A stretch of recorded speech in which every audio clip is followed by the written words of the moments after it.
Everybody's heard about the bird. Bird, bird, bird. The bird's a winner. Well, a bird, bird, bird. Bird is a winner. Well, a bird, bird, bird. Well, a bird is a winner. The point of our video is to see if there's actual economic justice behind getting an electric car instead of getting a gas-powered car like this Jeep. Are there benefits to this? Is it going to help us in the long run? Of course, me and Pooh Court will be your hosts as we guide you through the electric car world.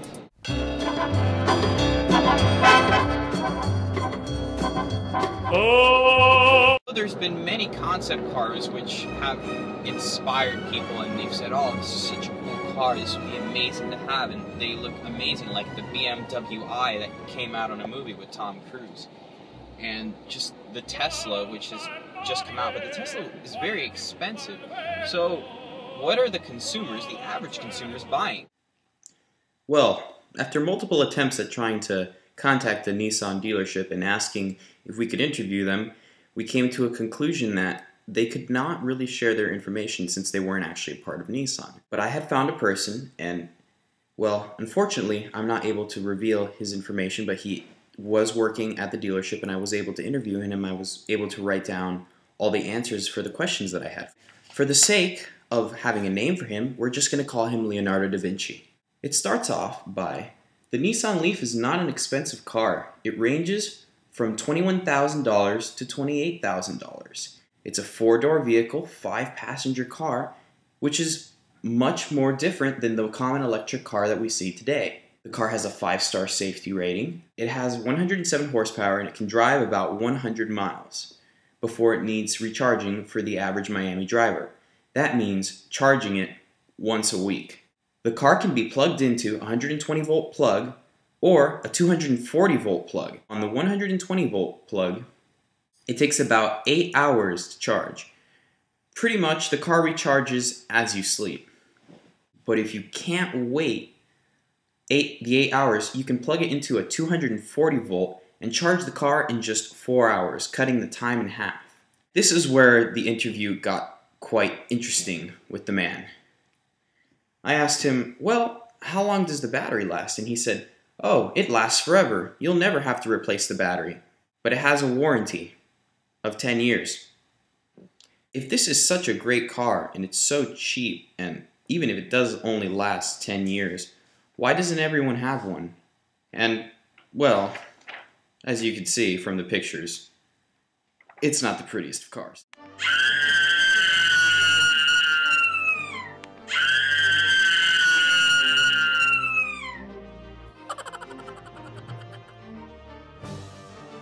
But now, as we can see, the most successful car in the market is the Tesla.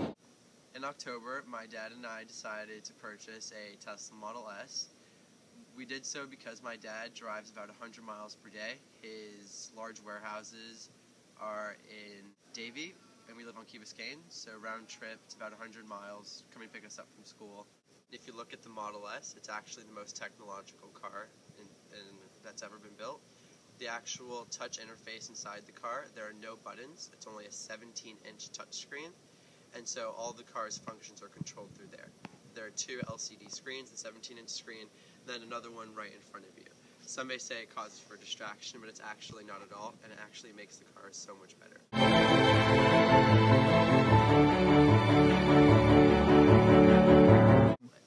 Now, if you're going on a long trip, you might want to charge even faster than that.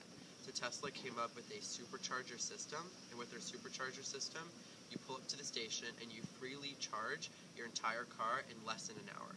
You can get 50% of your battery back in about 30 minutes. So if you think about it, if you have the 300-mile battery pack, you can get 150 miles back in just 30 minutes, which is the average rest stop after about 300 miles.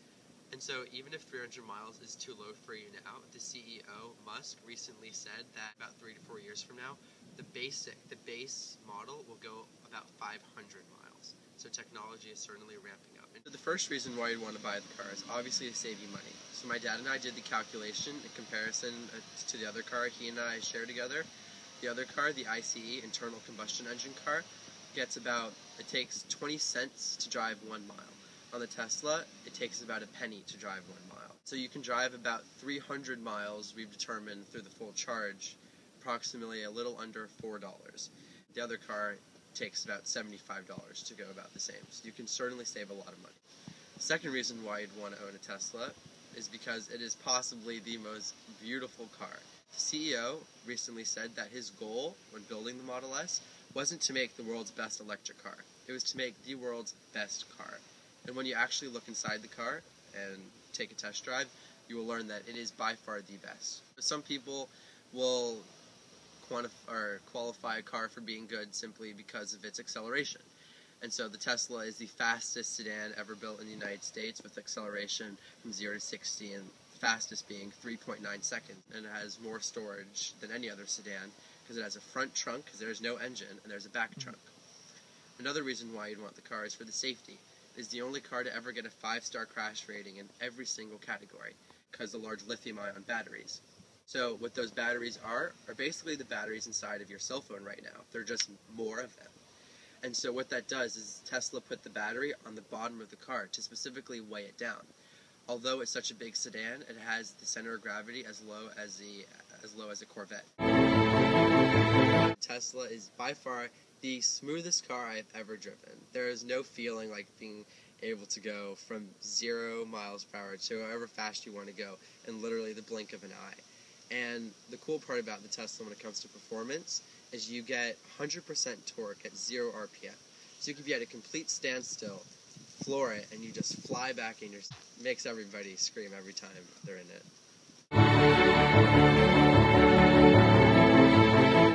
We surveyed a group of Ransom students and other people in the community, and the results were pretty interesting on whether or not they would buy an electric car. A clear majority of the people polled show that they do not own an electric car. But when the poll asked if they wanted to buy an electric car in the future, 60% answered yes. The study showed that of the 39 people polled, the majority of them drive less than 40 miles a day, keeping the electric car within the daily commute range. But is there more than one reason why you should get an electric car? Is it really just the gas and the price? Is it just that? Well, we went to an expert to find out, and we went to see if there's actually something in the long run that might help us and might possibly save our planet.